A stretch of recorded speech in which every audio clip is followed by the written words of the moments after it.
Masih bersama kami di Presisi Siang, Kapolda Jawa Tengah Irjen Pol Ahmad Lutfi melakukan kunjungan kerja ke Kudus dan Pati, serta memberikan bantuan sosial kepada warga terdampak banjir di sejumlah lokasi pengungsian. Hal ini sebagai wujud kepedulian Polda Jawa Tengah terhadap warga yang terdampak banjir yang terjadi selama beberapa hari terakhir. Kapolda Jawa Tengah Irjen Pol Ahmad Lutfi mengunjungi para pengungsi di Aula DPRD Kabupaten Kudus, di mana terdapat 1.040 warga yang terdampak banjir akibat debit air dari Sungai Serang yang meluap. Kapolda Jawa Tengah bersama Pangdam 4 Diponegoro Maijen TNI Dedi Suryadi berdiskusi dengan para pengungsi sekaligus memberikan paket sembako kepada masyarakat yang terdampak banjir. Selain di Kudus, Kapolda Jawa Tengah juga mengunjungi para pengungsi di Desa Doro Payung, Kecamatan Juwana di Kabupaten Pati. Selain memberikan bantuan berupa paket sembako, Kapolda juga mengecek dapur umum yang telah disediakan oleh Polda Jawa Tengah dan Kodam 4 Diponegoro. Menurut Irjen Ahmad Lutfi, warga yang mengungsi adalah prioritas, oleh karena itu pihaknya melakukan pengecekan terkait pendistribusian bantuan, kesehatan, dan dapur umum.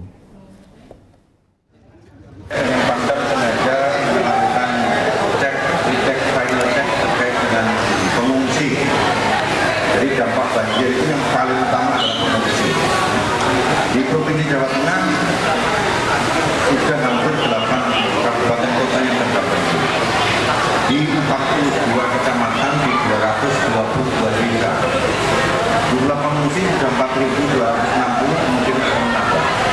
Nah ini diantaranya sekarang kita lakukan cek ke wilayah Kudus, di mana pengungsi ini sudah hampir 3 hari di 6 titik. Saya sudah koordinasi dengan Pak DPRD, dengan Pak Pangdam. Utamanya adalah mereka terkait dengan evakuasi. Sudah kita siapkan nanti dapur umum kalau diperlukan, kemudian posko kesehatan juga. Kemudian yang paling utama adalah menenangkan masyarakat bahwa kita dari TNI Polri, kemudian Polda untuk mengimbau tentang masyarakat untuk tidak sekedar melapor kita. Kita ke informasi lain, Satuan Kimia Biologi Radioaktif dan Nuklir Pasukan Gegana Korbrimop Polri meluncurkan inovasi baru alat proteksi radioaktif dan nuklir. Alat proteksi radioaktif ini diharapkan dapat melindungi personel Brimob pada saat bertugas. Halo pemirsa Polda TV, kembali lagi bersama saya Bribda Tirnoliwadu. Saat ini saya berada di Makobrimob Kelapa II Depok, lebih tepatnya di Satuan Kimia Biologi Radioaktif Nuklir. Di sini saya dikasih kesempatan untuk melihat sekaligus mencoba alat proteksi radioaktif nuklir. Mau tahu bagaimana kelanjutannya? Ayo ikuti saya.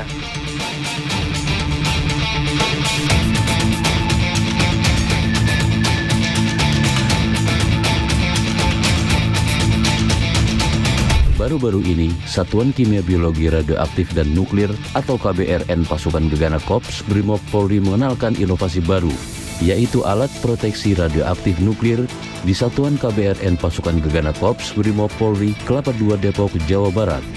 Inovasi tersebut dilatar belakangi dengan adanya ancaman berintensitas tinggi radioaktif nuklir berbahaya pada tahun 2020 lalu, di mana terjadi darurat radioaktif nuklir di Perumahan Batan Indah Serpong, Tangerang, Banten.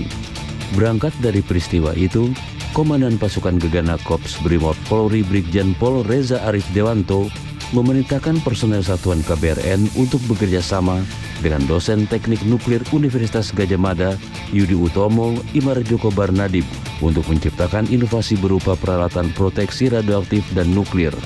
Terdapat 3 alat proteksi radioaktif nuklir yang berhasil diselesaikan, di antaranya yaitu baju anti radiasi, body vest anti radiasi, dan tameng anti radiasi.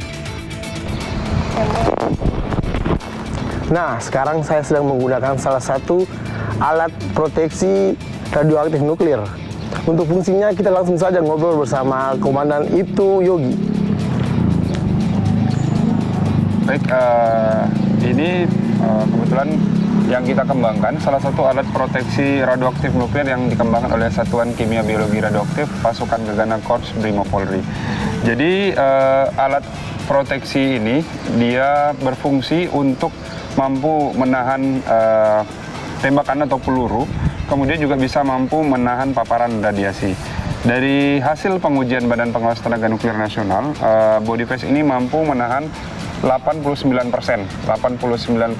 paparan radiasi. Jadi ini sangat besar sekali dan sangat efektif. Jadi berfungsi jika suatu saat ada teroris atau yang akan mensabotase fasilitas nuklir, baik itu di reaktor atau di fasilitas medis dan industri. Kemudian personil Satuan KBR bisa mampu masuk ke dalam dan untuk melumpuhkan teroris tersebut atau bahaya ancaman tersebut. Demikian. Untuk pengembangan phase ini sendiri seperti apa? Baik, jadi untuk pengembangan body phase ini kita alhamdulillah sudah dapat dukungan dari Komandan Korps Brimob Polri, Wadankor, Korps Brimob Polri, Wadankor, kemudian dengan beberapa komandan pasukan untuk melakukan pengadaan atau memperbanyak body phase ini untuk disebarkan ke seluruh Sat Brimob Polda di daerah-daerah. Terima kasih untuk waktunya dan Dan Sat KBRN Gegana Korps Brimob Polri Kombes Pol Yobi Sepang berharap dengan diciptakannya alat proteksi radioaktif nuklir ini bisa melindungi para personel Korps Brimob Polri pada saat bertugas. Kita berharap tentunya dengan adanya baju proteksi yang dibuat oleh perwira dari KBRN Korps Brimob ini kita berharap bahwa risiko personil kita di lapangan sampai terpapar bahan radioaktif pada saat mereka melakukan penanganan bahan radioaktif itu tidak sampai terjadi seperti kayak kemarin. Ini tentunya harapan kita, ya kan? Dengan pengembangan ini kita berharap ini bisa membantu untuk operator-operator KBRN sampai tingkat satuan brimob daerah.